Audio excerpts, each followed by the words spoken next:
प्राय साधना करने वाले आरंभिक साधकों के बीच में ये प्रश्न खड़ा होता है। महाराज के सामने ये प्रश्न हुआ करता था कि जब ध्यान करने बैठते हैं, नाम जपने बैठते हैं तो मन भागने लगता है और इतना भागता है कि घंटों बैठे रहते हैं, मिनट 2 मिनट के लिए भी साधना नहीं बन पाती।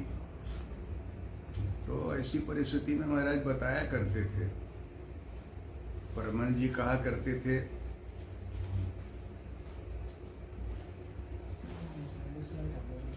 कि मन जाता है तो जाने दो, दृढ़ करी राखो शरीर। आसन पर बैठे हो, शरीर को दृढ़ रखो, मन भागने लगता है तो जिह्वा से उच्चारण करो, क्योंकि तुलसीदास ने एक जगह कहा है कि जब लग राम नाम जिह्वा तैन जपिए, तब लग कहीं जाए 3 ताप तपिए, सुरसर तीर ठाड़ जल बिन मरिए। प्यासन मरोगे। राम नाम इतना आवश्यक है। कलिकाल के लिए इस नाम की बहुत बड़ी महत्ता है, क्योंकि त्रेता में भगवान राम से नारद जी ने वरदान लिया कि यद्यपि प्रभु के नाम अनेका, परम विचित्र एक ते एका, लेकिन राम सकल नामन्ते अधिका, हो नाथ खग गणपति का। सब नामों में आपका राम नाम अधिक महत्व देने वाला हो, जल्दी साधना को पूरा करने वाला हो। उस समय से सारे महापुरुषों ने राम नाम का उपदेश करना शुरू कर दिया। कहीं कहीं भ्रांतिवश महापुरुषों के मुख से निकले हुए ओम नाम को लोग नाम समझ के साधक भी ओम नाम का जप करने लगते हैं। कभी कभी अनसुईया के आसपास के गांव के कम पढ़े लिखे लोग आया करते थे, तो उनके बीच में परमहंस महाराज भी कह दिया करते थे कि हो राम ओम शिव जौन कुछ पसंद आवे तो नाम जपा करो। इसलिए कि वहाँ वही समाज था, उनको बहलाने के लिए वो तीनों नाम कह दिया करते थे कि ना करने से तो अच्छा है, कुछ करेंगे।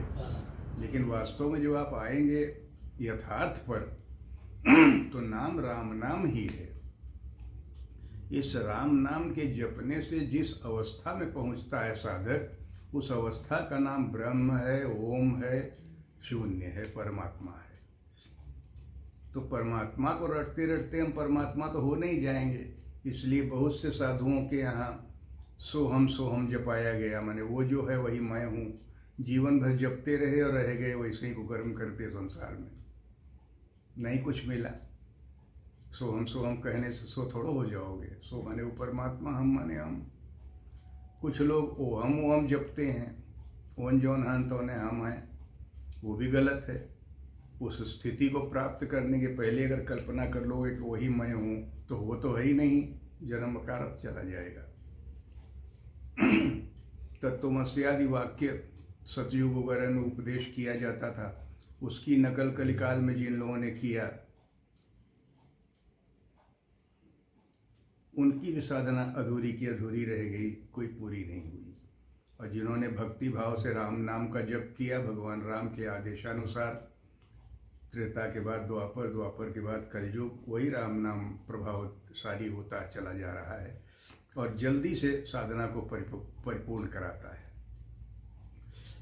भगवान कृष्ण ने गीता में समझाया है कि ओम इति अक्षर ब्रह्म। अर्जुन, ये ओम जो है वो कभी नष्ट न होने वाला ब्रह्म है। और ब्रह्म की परिभाषा फिर किसी अध्याय में दिए हैं कि निर्दोषो ही समम ब्रह्म तस्मात् ब्रह्मणि ते स्थिता।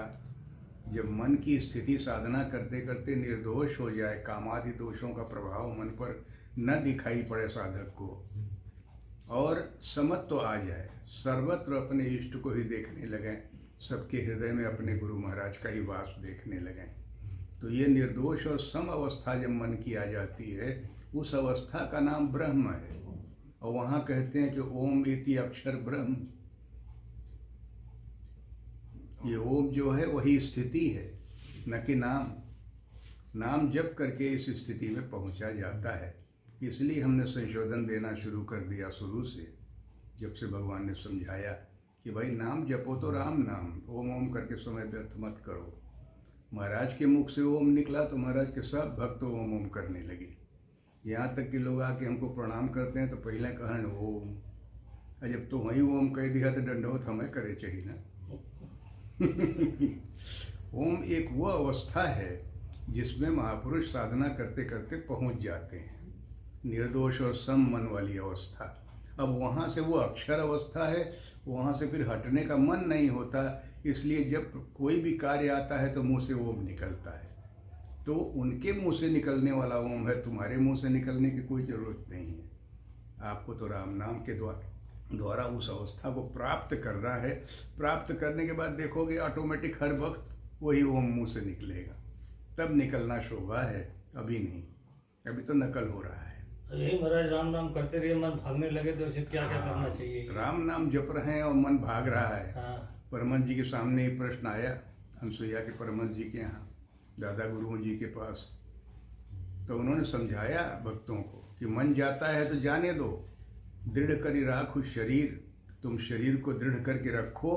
अगर मन श्वास में नहीं लग रहा है, भाग गया छोड़ के, तो तुम आ जाओ जिह्वा पर, वाणी पर आ जाओ और मुंह से राम राम राम राम उच्चारण करने लगो। थक के मन दौड़ के चारों तरफ से फिर आ जाएगा शरीर में, तो फिर उसको लगा देना काम पर, श्वास देखने में लग जाए। विद्यार्थियों में भी शिकायत आती है, महाराज पढ़ने बैठते हैं तो मन नहीं लगता। उसका एक विशेष कारण है, समझाया करता हूँ बराबर विद्यार्थियों को कि तुम जिस समय जो कार्य करो पूरा मन लगा के करो। ये कार्य कर रहे हो, दूसरे कार्य में मन अगर थोड़ा भी फंसा है तो मन इधर उधर भागता रहेगा, पूरी तरह से वहाँ नहीं लगेगा। जिस समय जो कार्य करो पूरा मन लगा के करो। पढ़ाई करो तो पूरा मन लगा के, हंसो बोलो तो पूरा मन लगा के, सिनेमा देखो तो पूरा मन लगा के, खेल खेलो तो पूरा मन लगा के। तो इस मन का अभ्यास हो जाएगा हर काम में पूरी तरह से लगने का। तो जब अभ्यास हो जाएगा तो पढ़ाई में भी लगाओगे तो पूरी तरह से लगेगा, भजन में भी लगाओगे तो पूरी तरह से लगेगा। अभी उसका अभ्यास चंचल है, भागता रहता है इधर उधर इधर इधर। कृष्ण अर्जुन कृष्ण से कहते हैं, चंचलम ही मनः कृष्ण प्रमथानि बलवत् दृढ़म, बड़ी दृढ़ता के साथ ये मथता है चंचल स्वभाव वाला मन, इसको आप वश में करने को कैसे कह रहे हो? तब कृष्ण ने समझाया कि मैंने किया है इसलिए तुमको बता रहा हूँ। कैसे किया जाता है तब कारण तरीका बताया कि अभ्यासेन तु कौन्तेय वैराग्येन च गृह्यते। देखी सुनी हुई वस्तुओं में लगाव का त्याग धीरे धीरे अभ्यास करो कि उसमें त्याग होता जाए, मन ज़्यादा न लगे संसारी वस्तुओं में। और इधर अभ्यासेन वैराग्येन, उधर जो राग है संसार में उसको कम करो और इधर अभ्यास करो नाम स्मरण का। वही राम नाम जिह्वा से लहे तो जिह्वा से, गले से लहे तो गले से, हृदय से लहे तो हृदय से। जो भी स्तर हो आपका, पूर्व जन्मों से कुछ करते आए होंगे तो बहुत दिन जिह्वा से नहीं बोल पाएंगे, मन फट से भीतर चला जाएगा। तो जो जिस साधक का स्तर हो उस स्तर से करे, लेकिन जपे नाम राम नाम। अगर स्थिति का जप करोगे तो स्थिति के जप करने से स्थिति प्राप्त नहीं होती।